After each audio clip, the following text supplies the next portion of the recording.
하늘의 긍정적인 소망의 메시지를 전해드리려 하는 스티그마 미션 방송의 하늘 영성 가이드 김민자 줄리팍입니다. 여러분 오늘 행복하고 감사한 하루 되세요. 고맙습니다.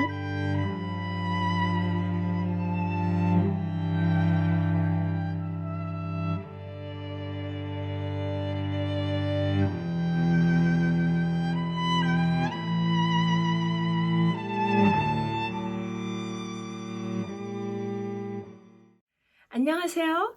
오늘은 제3과 영원한 언약을 배우시는 시간입니다. 오늘 배우시는 성경의 범위는 신명기 5장이에요. 되풀이에서 반복되는 하나님의 율법을 공부하시는 그런 날입니다.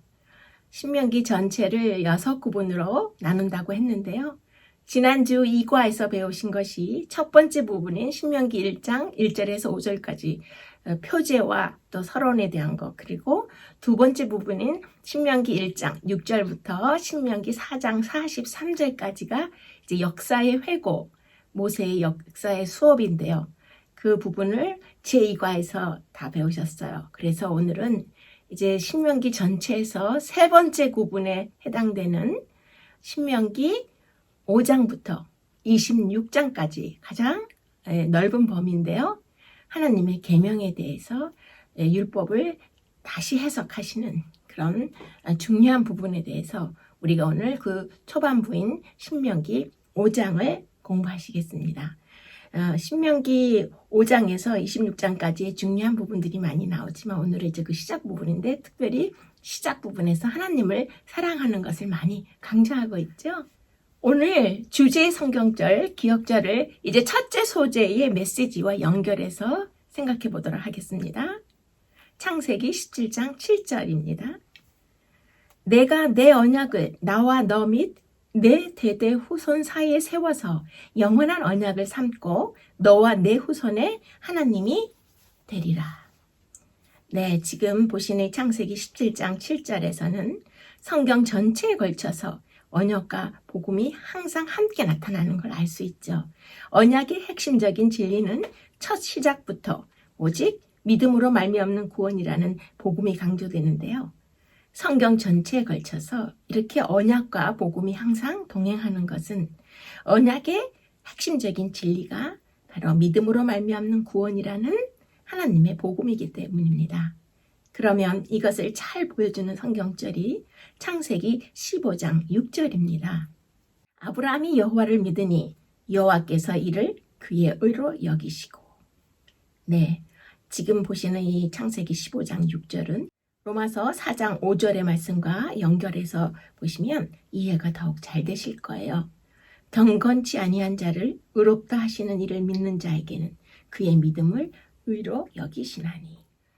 네, 그러면 첫째 적용의 질문을 보실 때 우리가 받은 구원이 값싼 은혜가 되지 않도록 어떤 삶을 살기를 결심하시겠습니까? 라고 묻고 있어요.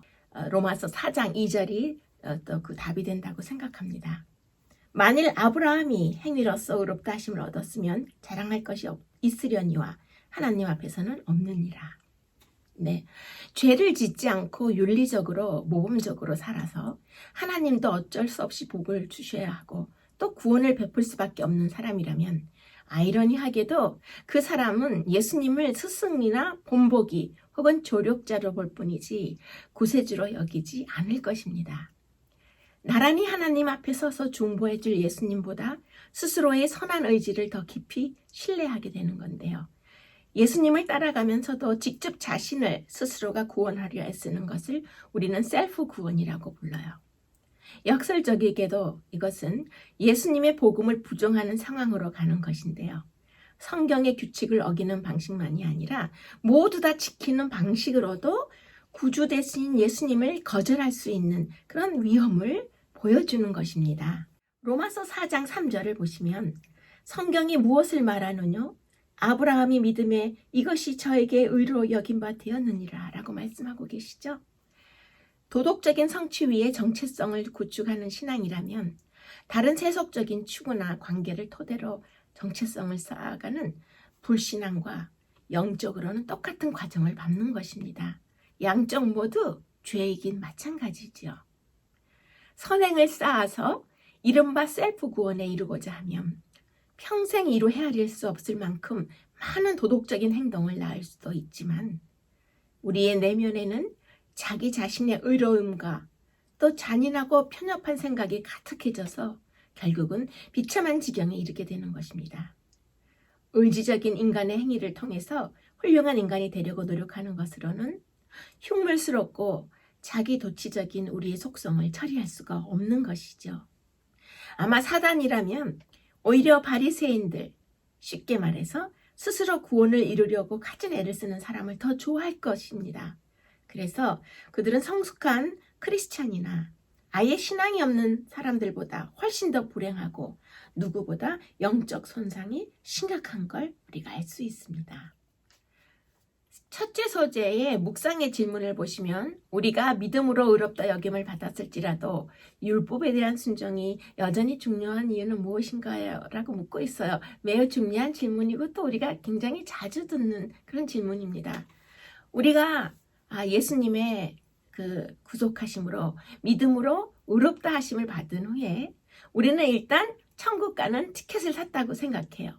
그래서 침례를 받고 교회의 직분을 받고 또 헌금을 드리고 정상적인 교회 생활을 하면서 우리는 천국 가는 열차의 티켓을 샀으므로 안전하다고 생각하는 것입니다. 그런데 그 기차가 도착할 때까지 우리는 좀 시간이 있어요. 그래서 기차역 주변에 맛집도 들리고 또 선물 가게에서 아이 쇼핑도 하고 또 무료할 때는 게임방에 들려서 게임도 하고 이제 그렇게 하다가 천국 가는 기차가 도착하면 타기만 하면 되지 하고 그 천국 가는 열차의 티켓을 꼭 치고 그렇게 있는 것이 우리의 상황이 아닌 것입니다. 우리가 천국행 티켓을 산 후에는 곧바로 그 천국 가는 기차에 올라타야 되는데요. 우리가 구원받은 순간은 이미 천국을 향해서 우리가 출발하기 때문입니다. 그래서 성령께서 내 마음에 오시고 그리스도가 내 마음에 계시면서 아직은 천국으로 가는 여정이지만 천국과 같은 천국에서와 같은 삶으로 우리가 변화되어 가면서 이 천국행 기차에 몸을 맡기죠. 믿음으로 의롭다 하심을 내가 이미 받았기 때문에 전적인 순종 없이 내 스타일로 내가 하고 싶은 대로 시간을 보내고 살고 있다면 여러분은 구원을 소홀히 여기고 계시는 것입니다.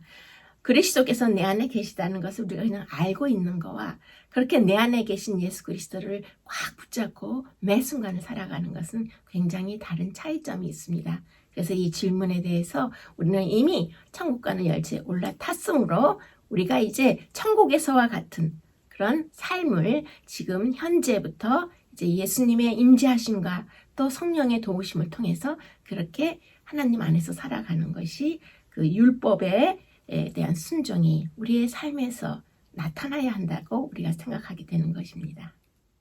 여호와께서 이같이 하심은 내 조상 아브라함과 이삭과 야곱에게 하신 맹세를 이루려 하심이니라. 지금 하나님께서 성실하신 약속을 이행하시려고 그 가나안 땅을 이스라엘 백성들에게 주시려고 하는 찰나인데요. 그렇게 하시는 것은 내가 그 땅을 차지하는 것이 공의로 말미암음도 아니고 너의 마음이 정직함으로 말미암음도 아니고 또 이 가나안 민족들이 이렇게 악함으로 말미암아 하나님께서 그들을 쫓아내심이라 라고 말씀하시면서 이렇게 하는 것은 조상들에게 주신 그 언약을 지키시기 위함이라고 지금 말씀하시고 계신 거죠. 그러면 셋째 날에서는 이제 언약의 책이란 내용으로 십계명이 재반포되는 내용이 나옵니다. 신명기 4장 13절을 또 잠시 보시겠습니다. 여호와께서 그 언약을 너희에게 반포하시고 너희로 지키라 명하셨으니 곧 십계명이며. 네, 이스라엘 백성의 눈에 보이는 지도자로서의 모세는 자신의 지위를 양도해 주기 전에 이스라엘 백성에게 저희가 애굽에서 구원받은 역사와 광야에서의 여행을 하나하나 열거하고 아울러 그들에게 시내산에서 반포된 율법의 요점을 되풀이해서 말하라는 명령을 받았습니다. 현재 살아있는 회중 가운데는 율법을 반포할 당시의 장엄함을 이해할 만큼 오래 산 사람이 별로 없었어요. 이스라엘 백성들이 머지않아 요단강을 건너가서 허락의 땅을 점령하려는 이때에 하나님께서는 그들 앞에 당신의 율법의 요구를 제시하시고 또 번영의 조건으로서 그것을 순종하도록 명하시려고 하신 것이죠. 40년의 뼈저린 방황의 끝에 이제 막 약속의 땅에 들어가기에 앞서서 그들의 언약의 의무를 다시 한번 강조하기 위한 방법으로 하나님께서 다시 한번 모세의 입을 통해 십계명을 주시는 상황입니다. 네, 그러면 여기에서 우리 신명기 5장이 어떻게 보면 신명기 안에서도 가장 중요한 장이에요. 이 신명기 5장에서 이제 하나님의 율법이 다시 되풀이 돼서 선포되는데요. 그러면 신명기 5장에 주신 이 십계명하고 또 출애굽기 20장에 주셨던 첫 번째로 주셨던 십계명하고 40년의 이제 시차가 나죠. 그런데 그러면 이렇게 또 다시 듣게 하시는 이유가 무엇일까를 잠깐 생각해 보시면 좋을 것 같죠? 그래서 첫 번째 이유로는 이제 그 청중이 다른 거예요. 그래서 40년의 세대 차이가 있죠.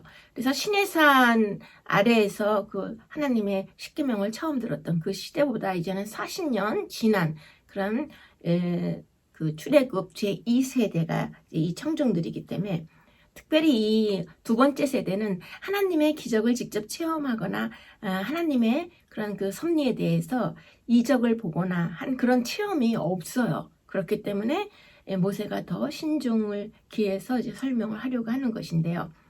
그러면 신명기 5장과 출애굽기 20장에서 그 십계명이 반포될 때 또 차이점이 뭐냐면 신명기 5장에서 말씀하시는 이 율법 하나님의 계명은 훨씬 더 자세한 디테일하게 설명되어 있다는 것이죠. 왜냐하면 지금 출애굽 1세대가 아니라 하나님의 그런 모든 것을 체험하지 못한 제2세대가 이 계명을 받아야 하기 때문에 모세가 조금 더 구체적이고 자세한 설명을 많이 추가했어요.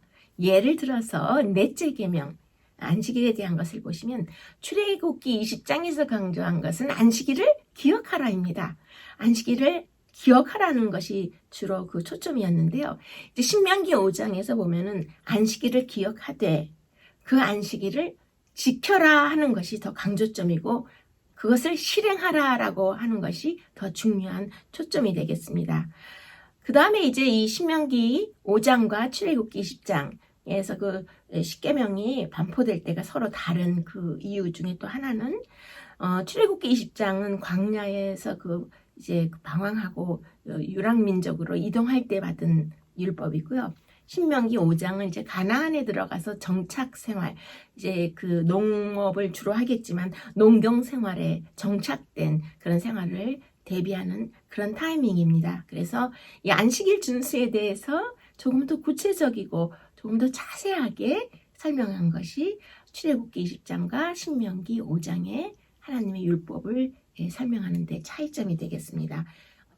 지금 신명기 5장에서 조금 특이한 점은 그 안식일을 지키라고 명령하실 때 출애굽기 20장에서 말씀하실 때는 창조의 기념일로서의 안식일을 기억하라라는 것이었고요. 지금 이 신명기 5장에서는 구속의 기념, 구원의 기념, 예수 그리스도께서 우리를 구속하신 것을 더욱 강조해서 구원받은 기념으로 안식일을 기억하고 지키라는 것이 강조하는 면에 있어서 조금 다른 부분이 되겠습니다. 그러면 셋째 소재의 적용의 질문에 성경에 기록된 말씀이 과거에 머물러 있는 것이 아니라 오늘 나를 위한 말씀임을 어떻게 할 수 있을까요? 라고 묻고 있어요. 그런데 그 앞에 적용의 질문에서 신명기 5장 3절을 먼저 묵상하라고 하죠. 그럼 잠시 보시겠습니다. 이 언약은 여호와께서 우리 열조와 세우신 것이 아니요 오늘날 여기 살아있는 우리와 세우신 것이라. 시간은 하나님의 영역이지요. 신의 영역이기 때문에 하나님께 속합니다.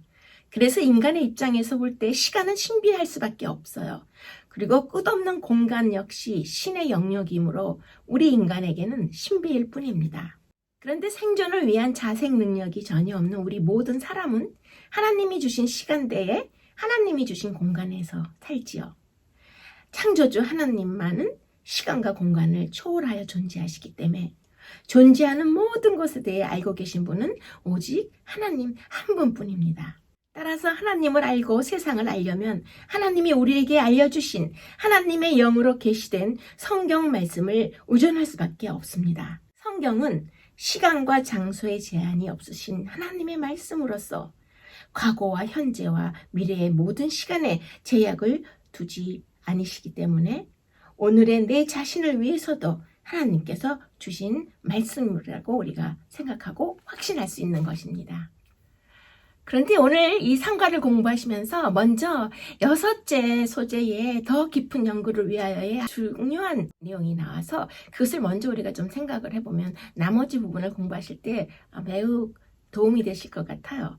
그래서 우리 잠시 또 그 내용을 보시겠습니다. 노예 정신은 자기 자신의 힘으로 율법의 요구를 이루려고 애쓰는 율법주의적 신앙생활을 하려고 할 때 생기는 것이다. 율법주의적 신앙이라고 하면 우리가 보통 바리새이적인 신앙이다라고 말하는 것을 생각해 볼 수 있죠. 바리새인이라는 말을 생각해 볼 때 분리된 자, 구별된 자라는 뜻의 히브리어 바리새라는 단어에서 나온 말이에요. 예수님 당시에 약 6천 명 이상이 존재했기 때문에 예수님의 말씀에서도 이제 바리새인에 대한 실물 교훈이나 비교하는 그런 말씀을 여러 군데서 우리가 들을 수 있는데요. 바리새인적 율법의 신앙은 자신의 안으로 내적 심령을 망가뜨릴 뿐만 아니라 또 밖으로는 사회적인 갈등을 일으킵니다.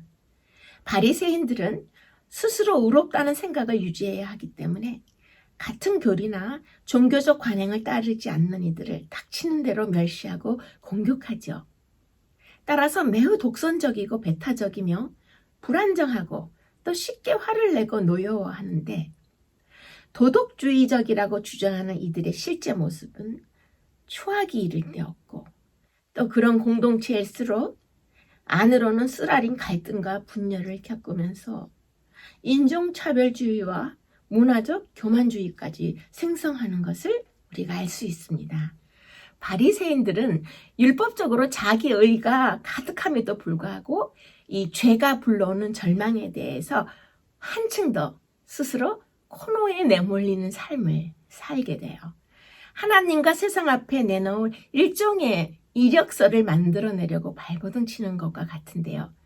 도덕적인 영적 표준은 스스로 대단히 높게 잡아도 바리새인들은 스스로 그 기준에 완벽하게 들어맞는 삶을 살고 있지 못함을 자기 스스로도 잘 알고 있습니다.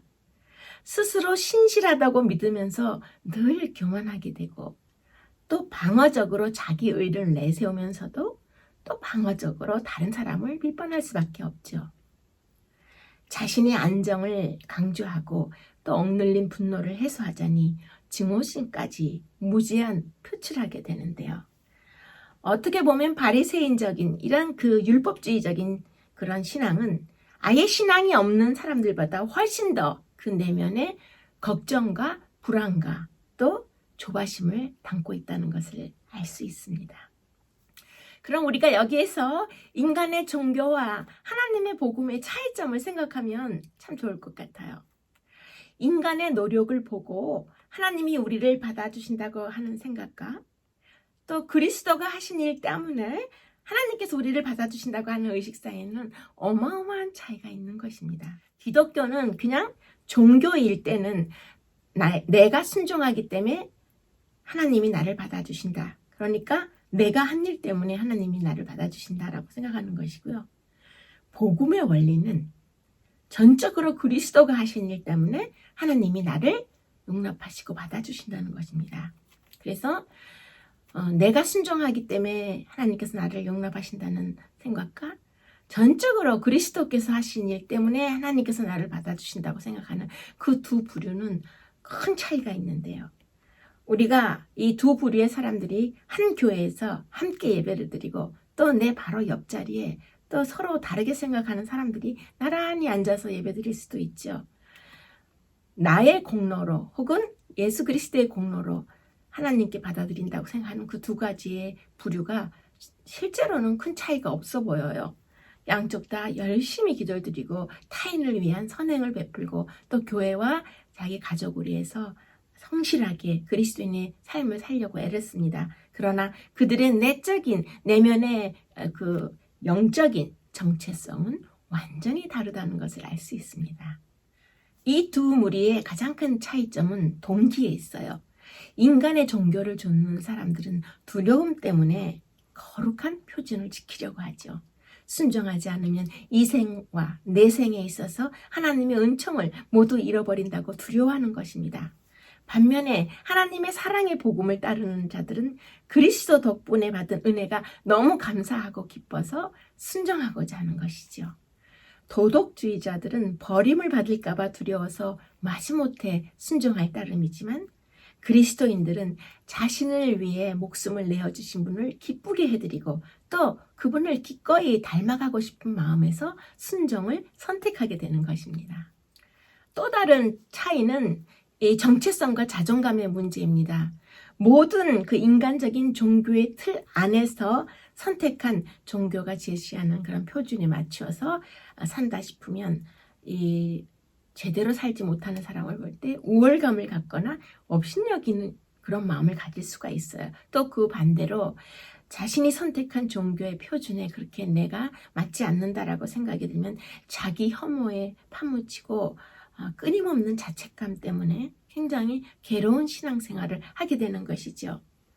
개인적으로도 복음에 대한 이해가 약해지면 자신에 대한 자상이 두 극단 사이에서 심하게 요동치는 것을 볼 수 있어요. 그래서 내 기준에 맞게 살고 있는 것 같으면 자신감이 넘치지만 절대로 겸손하지 않고 우쭐해하고 또 아주 매몰찬 그런 모습을 보일 수가 있고 좀 내가 내 종교의 표준에 미치지 못한다 생각하면 겸손해질 수는 있지만 늘 낙담 속에서 자신을 실패자라고 생각하고 괴로워하는 것입니다.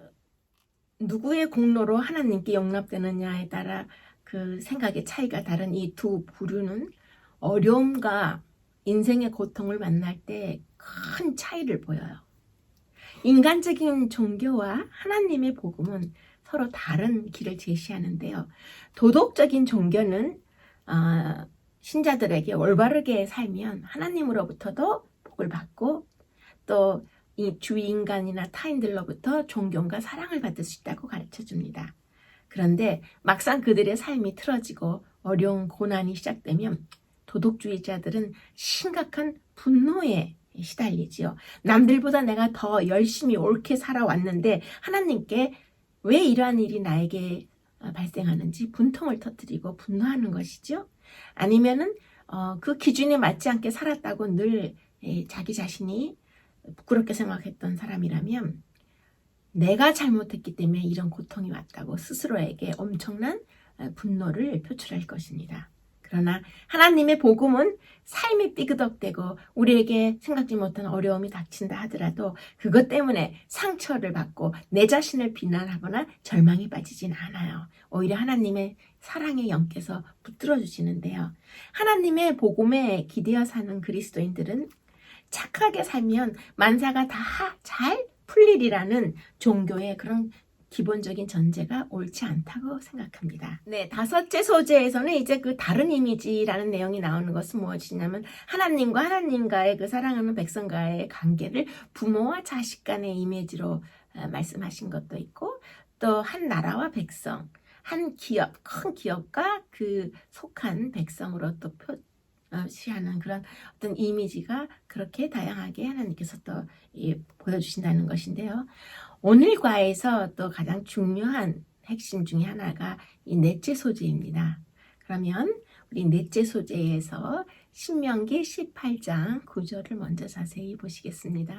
내 하나님 여호와께서 내게 주시는 땅에 들어가거든 가증한 행위를 본받지 말 것이니 이스라엘 백성들이 곧 들어가 이 가나안에서는 우상 숭배와 가짜 신들을 섬기는 일에 아주 그 죄를 많이 범하고 있었어요. 그래서 자기 자녀를 그 피의 제물로 바치는 것과 같은 그런 가증한 그 고대 시대의 종교적 관습을 자행하고 있었죠.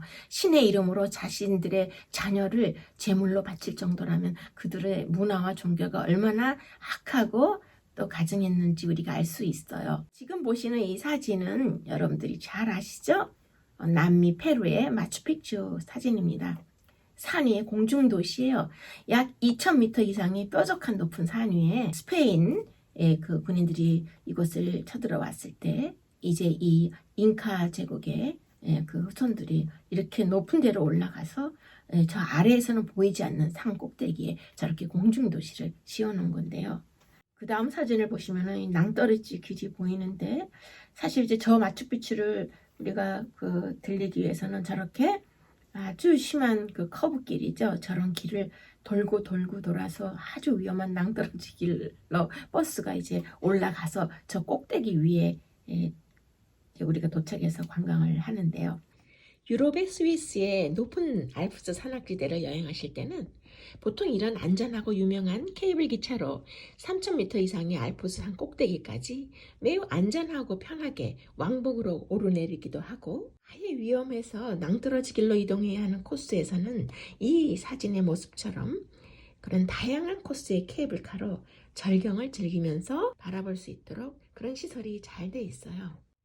그런데 이 사진 속의 이 길처럼 페루의 마추픽추로 올라가는 길은 매우 가파르고 또 위험해서 낭떠러지 위의 흙길을 저렇게 올라가야 볼 수 있습니다. 그 다음 사진에 보시면 이게 바로 신전 제단의 모습들을 이 마추픽추 맨 꼭대기 올라가면 저렇게 아직도 많은 세월이 흘렀지만 저렇게 제단이나 신전을 볼 수 있어요. 그러면 이제 다음 사진은 이건 또 마야 문화의 유적지인데요. 멕시코에 가시면 치친 이차라고 아시죠?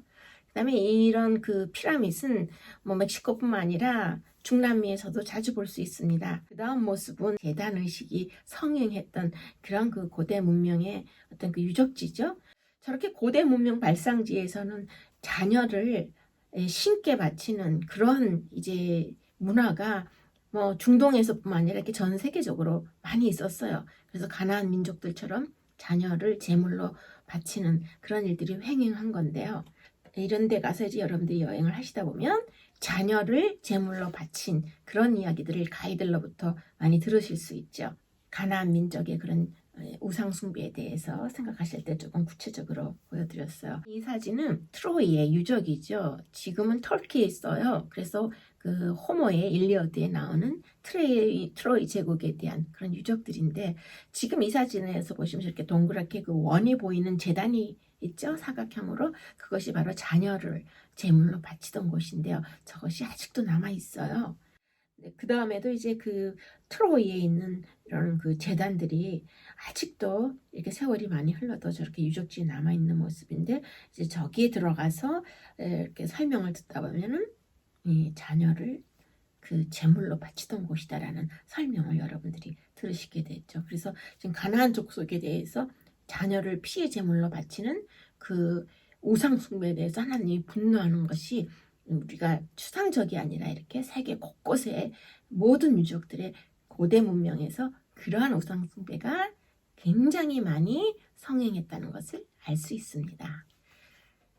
네, 본문으로 돌아와서 이제 넷째 소재 내용에서 하나님께서는 우상 숭배와 그 가증한 풍습들로 가득한 땅에서 하나님의 그 신앙을 지키면서 또 그런 복음을 전하는 자들로 살기를 원하셔서 이제 이스라엘 백성들을 구분하셨다고 말씀을 하고 계셔요. 우리가 하나님께서 그 가장 혐오하시는 죄가 우상 숭배라는 건 너무 많이 들었어요. 그런데 사실 우리 시대에는 뭐 우상 형상이나 이런 것들이 집에 없기 때문에 하나님의 십계명 중에서 나는 우상을 섬기지 마라는 확실하게 한 가지는 내가 지키지 라고 생각하는 분들이 많아요. 우상이 무엇인지 또 십계명을 재반포하시고 또 여러 가지 설명을 주시는데요. 아마 이번 기회에 우상 문제에 대해서 제가 한 3-4번 정도 이제 각기 다른 과에서도 좀 여러분께 말씀을 드리려고 합니다. 여러분, 우상이란 무엇인가요? 우리 현대를 살아가는 우리 모두 그리스도인들에게 우상이란 것은 자신에게 하나님보다 더 중요한 것이 있으면 그것이 다 우상이라는 것입니다. 무엇이든 하나님보다 더 크게 나의 마음과 생각과 나의 시간을 차지하고 있다면 그것이 우상이라는 것입니다.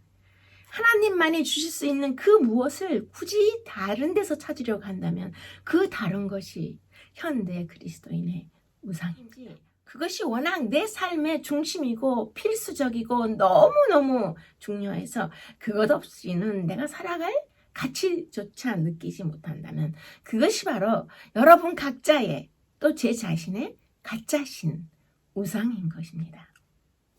성경은 인간의 마음이 우상을 찍어내는 우상 공장이라고 했어요. 무엇이든 우상이 될 수 있다는 것입니다. 무엇이든 우리의 비밀스러운 우상이 될 수 있고, 또 나 스스로도 내 자신도 모르게 이미 내 안에 오래전에 우상으로 자리 잡아서 신격화되어 있는 것이 많이 있다고 하나님께서 말씀하고 계시는 것입니다. 대체로 사람들은 우상하면 눈에 보이는 신상을 생각하죠. 그러나 마음속에서 이루어지는 내적인 우상 숭배는 모든 그리스도인들에게도 두루두루 퍼져 있다고 하셨어요. 삶에 무엇이든 그것이 우리의 우상 노릇을 할 수 있는 것입니다. 모든 것이 하나님의 대용품이 될 수 있어요. 즉, 내 안에서 가짜 신이 될 수 있는 것입니다. 우리 마음에 우리가 가장 중요하다고 생각하는 것을 늘 우리 삶의 중심에 놓는데요. 그것만 있으면 나의 존재감과 또 나의 안정감, 그리고 나의 충족감을 내가 누릴 수 있기 때문에 그것이 중요하다고 생각하는데, 무엇이든 내 자신을 지배하는 것이 있으면 그것이 나의 주인이 되는 것입니다. 권력을 추구하는 사람에게는 권력이 주인이라서 권력에 지배당하는 거고, 사람에게 받아들여지는 것을 원하는 사람은 좋아하는 사람에게 지배당하고 있는 것입니다. 그리고 우리가 심리적인 문제도 사실은 우상 숭배에 속한다고 하셨어요. 완벽주의나 일의 중독, 아니면 아주 만성적인 우유부단함, 그리고 늘 남을 통제하려고 하는 욕구, 이런 것들은 다 우리 내면 속에 있는 악한 우상이 되는 것입니다. 가정과 자녀, 또 직업과 나의 비즈니스, 그리고 성취와 평가, 또 나에 대한 칭찬, 그리고 사회적인 지위와 나의 체면, 이 모든 것이 우상이 될 수 있다고 말씀하시는 것입니다. 내가 활동하고 있는 업계에서 나를 인정해주고, 또 내가 아주 안락한 환경을 가지고 있고, 나의 외모와 두뇌, 그리고 대의명분, 이런 모든 것들이 다 우상이 될 수 있다고 하시는 것입니다. 심지어 교회 내에서 기독교 사역에 있어서도 내가 잘할 수 있는 어떤 특정 부분에서 내가 무엇을 이루려고 할 때 그것이 하나님의 사업이 아니라 우상이 될 수 있다는 것입니다.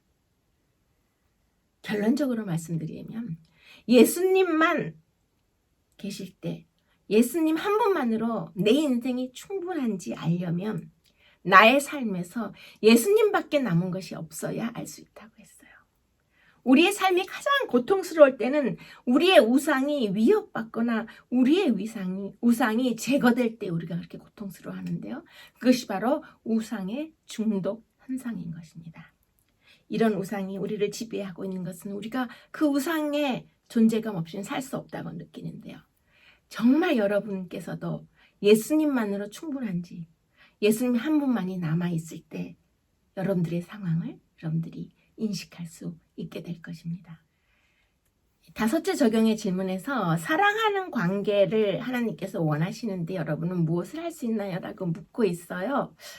글쎄요, 이것은 이제 우리가 이 신앙생활을 할 때 어떤 그 열정을 품고 어떤 자세로 이제 하나님을 향한 그런 태도를 갖고 있느냐라고 좀 묻는 것 같은데요.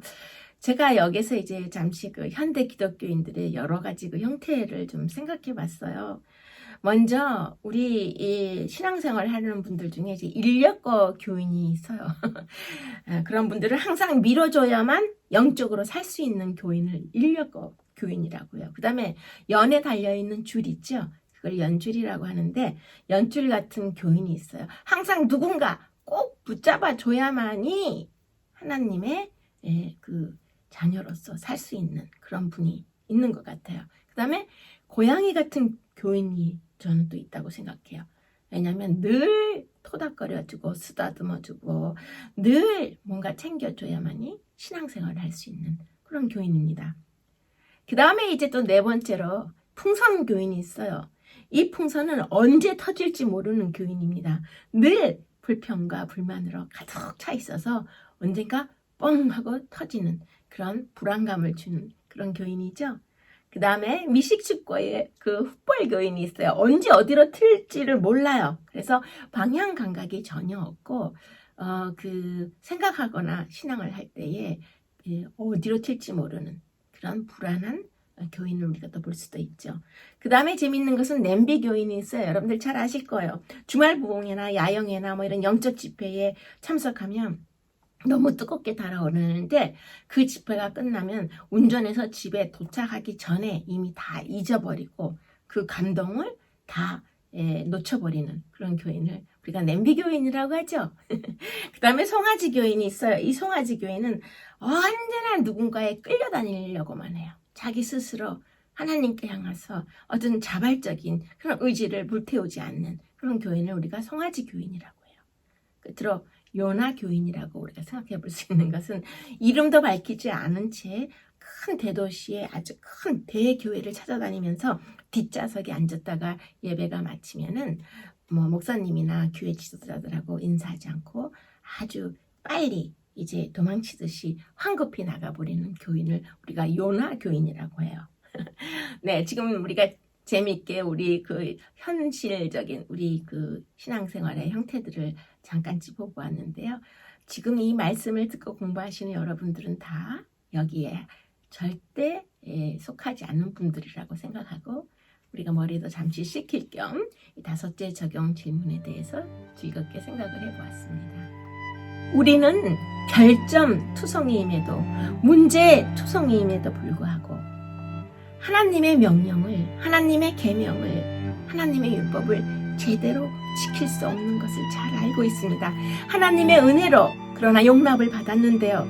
나에게 흠이 너무 많아서 예수님이 대신 죽으실 수밖에 없었지만 그런 우리가 너무나 한없이 소중하고 또 사랑스러워서 그리스도께서는 서슴없이 그 죽음을 받아들이신 것이 바로 하나님의 복음입니다.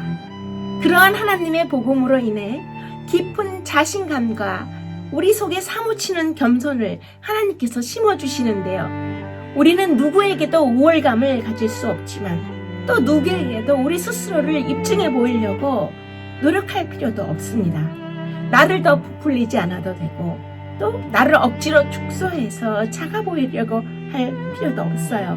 오히려 내 자신에 대해서는 덜 생각하고 내가 어떻게 생각하는지 어떻게 남에게 보이는지 그것이 중요한 게 아니라 우리가 하나님 앞에 구원받는 것은 하나님 앞에 용납받은 것은 오로지 그리스도께서 우리를 사랑하시기 때문에 죽음 앞으로 다가가신 그것 때문에 우리가 하나님께로부터 용납을 받는다는 것입니다.